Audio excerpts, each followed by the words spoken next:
Probabilidades de clasificación de Cerro Porteño contra Estudiantes, del 1 al 100%. Cerro tiene probabilidad de clasificar en un 90%. Cerro ya pudo en el 2011, yo creo que va a lograrlo de vuelta. 95% de clasificación para el Ciclón. El fútbol es fútbol, 50-50, puede pasar cualquiera, espero que gane Cerro, así que le doy 51%. 40%. 45% para Cerro, 55 Estudiantes. Para mí es ligeramente favorito el equipo argentino. Probabilidades de la llave Libertad ante el Club Atlético River Plate. Las probabilidades de Libertad en clasificar a cuartos, 30%.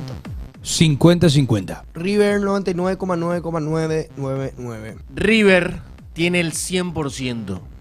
Libertad tiene 0% de clasificar. 72-28 a favor de River. Muy Para bien. mí. Guaraní, Universidad de Chile. 50-50 con respecto a U de Chile. Me parece que los dos están mal. 60-40 para Guaraní. Yo espero que gane Guaraní, 70-30.